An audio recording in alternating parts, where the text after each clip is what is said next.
Good evening. My name is Jesse, and I'm here to introduce a video that I made last summer in August, starring my dad, Duncan. In the early 90s, he traveled around the world, and the world has changed a lot since he was traveling, so I wanted to make a video documenting some of his stories. To do this, I took a king-size sheet, a slide projector, and he went and got some of his photos, and we projected them up onto the sheet. So if you see any mosquitoes or moths, that's what those are. Thank you and enjoy the video.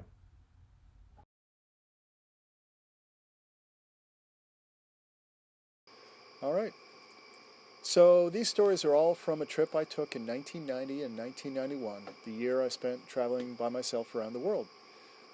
I had been working as a consultant in Boston, ran out of steam a little bit after 3.5 years, and decided that one thing I always wanted to do was to travel by myself around the world and see some back roads and some places that a lot of people don't see. So I got a ticket to Santiago, Chile, and nothing else, and flew there and was just going to make it up as I went along after that. And that's what I did, and had 12 months. Went to, I forget it, 20 something countries, and spent $11,000. It was a great time. So here's some stories from that trip. We'll start off by going to Tierra del Fuego, the land of fire. I thought after landing in Santiago, Chile, that I would head south and try and reach the southernmost town on earth. That sounded like a cool destination. But I made it down and got on the Orompello. There were dogs and babies up in the bridge. I went up there with the captain for a while and chatted. And we made it across to Tierra del Fuego itself.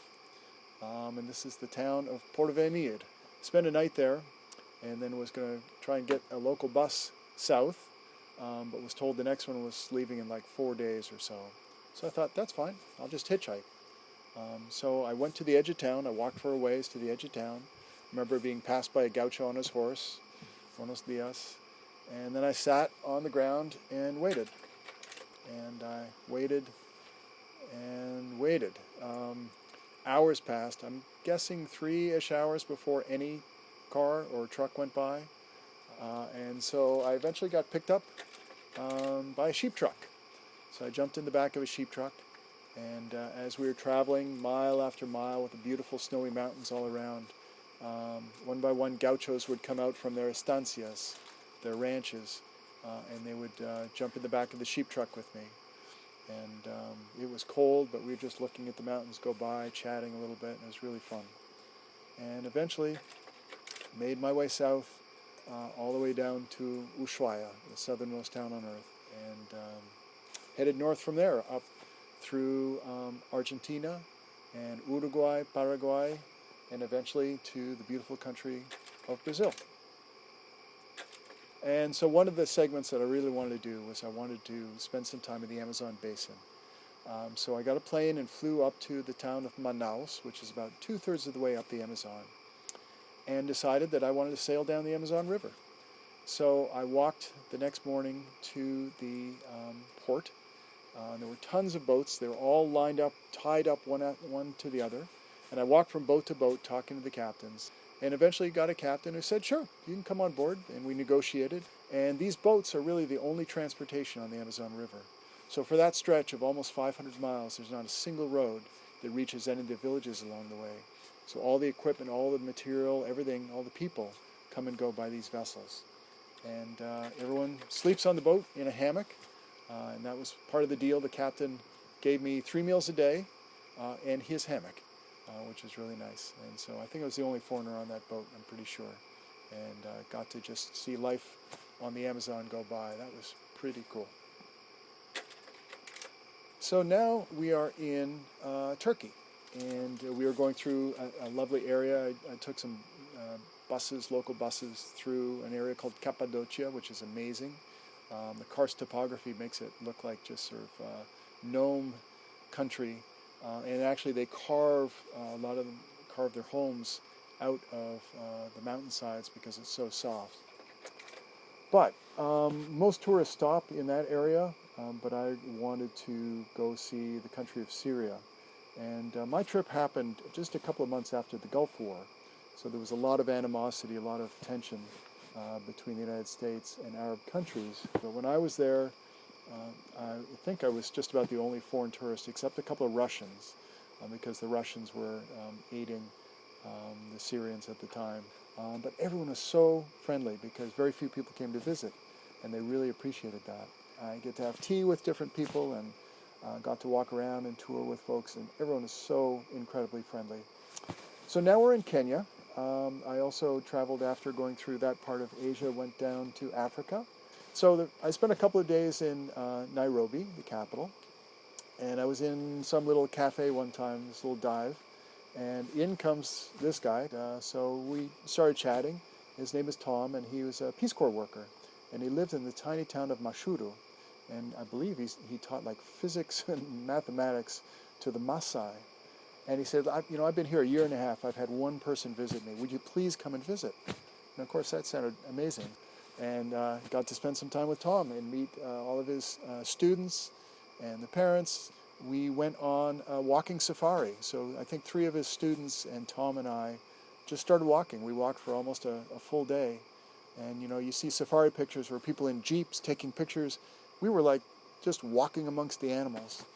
Which was pretty amazing. You'd see giraffe over here and you'd see wildebeest over there, and I think we may have seen some elephants in the wild. And we could see Mount Kenya in the distance. This is southern Kenya. Okay, so we're heading south in Africa, gone through Uganda, which I have some stories there, but that'll be for another time.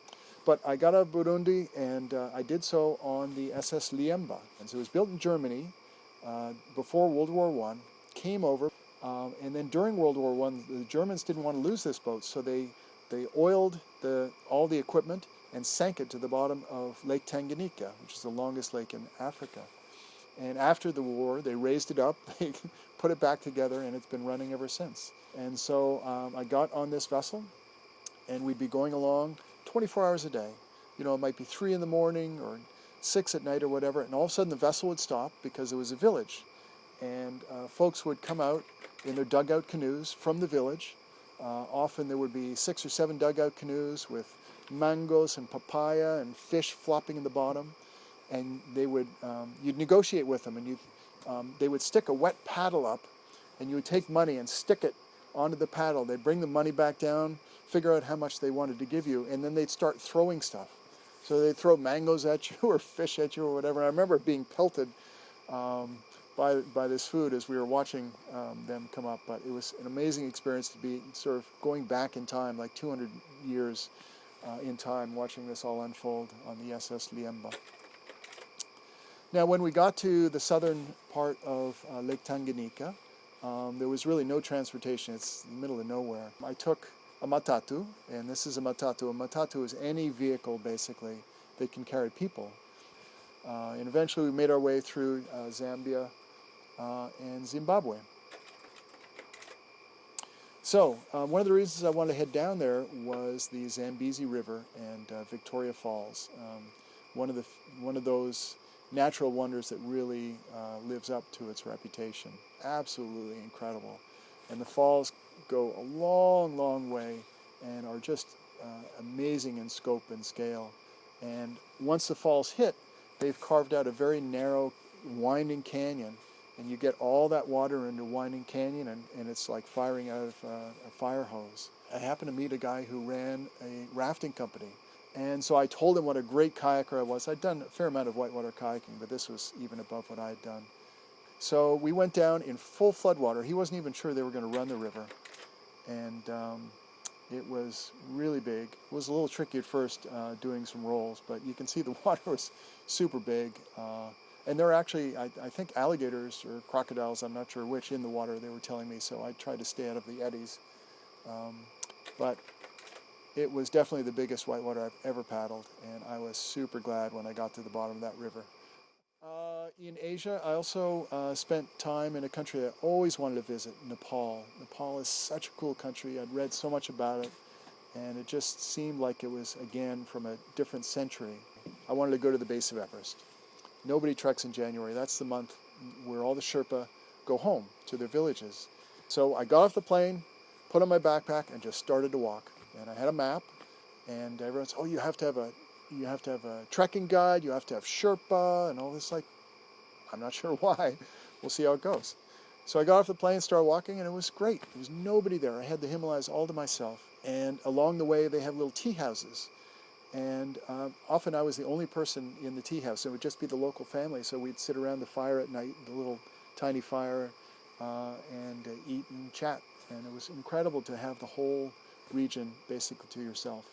So I made it almost to the base of Everest, traveling through just incredible scenery with stupas and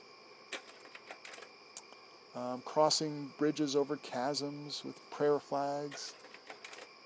So if you go up that valley and hang a right and climb a little bit, it takes you to the base camp of Everest. But that was far enough for me. I think that was 17,000 feet or so. And it was time to head back. But it was amazing. And that whole experience had such an impact on me. I did a lot of deep thinking, and I eventually just quit consulting after that. I just cannot imagine myself going back into consulting. And then I had to think about what I was going to do next. So this is on the South China Sea. I had tried on this trip to travel as many different ways as possible. And one of the ways I wanted to travel, I had traveled, sheep truck and local train and bus, and I always wanted to sail as well. I thought that'd be pretty cool. So when I got to Singapore, maybe the largest port, busiest port in the world, I went to a boat club, and I put up a sign saying, "I'm willing to crew for anyone going anywhere from Singapore."